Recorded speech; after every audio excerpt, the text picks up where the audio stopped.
മട്ടന്നൂർ ചാലോടുള്ള സഹകരണ സ്ഥാപനത്തിൽ വ്യാജ സ്വർണം പണയം വെച്ച് തട്ടിപ്പ് നടത്തിയ കേസിൽ സംഘത്തലവനും പിടിയിൽ. പെരുവളത്തുപറമ്പിലെ KP നവാസാണ് പിടിയിലായത്. കേസിൽ നേരത്തെ 2 പേർ അറസ്റ്റിലായിരുന്നു.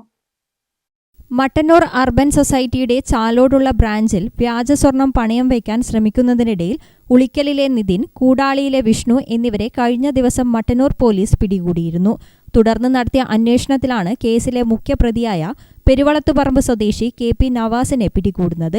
നവാസാണ് ഇരുവർക്കും വ്യാജ സ്വർണ്ണാഭരണം നൽകിയത്. പെരുവളത്തുപറമ്പിലെ സഹോദരിയുടെ വീട്ടിൽ നിന്നാണ് ഇയാളെ കസ്റ്റഡിയിലെടുത്തത്. നവാസിന് ബാംഗ്ലൂരിൽ നിന്നുമാണ് വ്യാജ സ്വർണം ലഭിച്ചിരുന്നത്. 9 വളകൾ ഇത്തരത്തിൽ ഇയാൾക്ക് ലഭിച്ചിട്ടുണ്ട്. ചാലോടെ സൊസൈറ്റിയിൽ 3 വളകളാണ് ഇവർ പണയം വയ്ക്കാൻ കൊണ്ടുവന്നത്. സംസ്ഥാനത്തെ പ്രത്യേകിച്ചും വടക്കൻ ജില്ലകളിൽ വ്യാജ സ്വർണം വിൽക്കുന്ന കണ്ണികളുമായി ഇയാൾക്ക് ബന്ധവും അന്തർസംസ്ഥാന ബന്ധങ്ങളും പോലീസ് അന്വേഷിച്ചു വരികയാണ്. നവാസിന്റെ മൊബൈൽ ഫോണും ബാങ്ക് ഡീറ്റെയിൽസും പോലീസ് പരിശോധനയ്ക്ക് വിധേയമാക്കുന്നുണ്ട്. ബാങ്ക് ട്രാൻസാക്ഷൻ വിവരങ്ങളും മൊബൈൽ കോൺടാക്റ്റ് ഉൾപ്പെടെ മറ്റു വിവരങ്ങളും പരിശോധിച്ച് അന്വേഷണം വ്യാപിച്ചിരിക്കുകയാണ് പോലീസ്. വ്യാജ സ്വർണത്തിൽ കൂടുതൽ സ്വർണം ഉപയോഗിക്കുന്നതുകൊണ്ട് വ്യാജമാണോ എന്ന് പെട്ടെന്ന് തിരിച്ചറിയാൻ ബുദ്ധിമുട്ടുമുണ്ട്.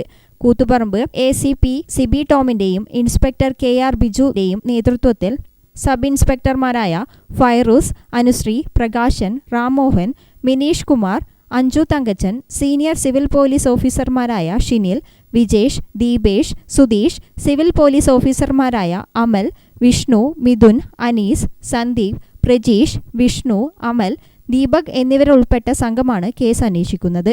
ഗ്രാമിക ന്യൂസ്, മട്ടന്നൂർ.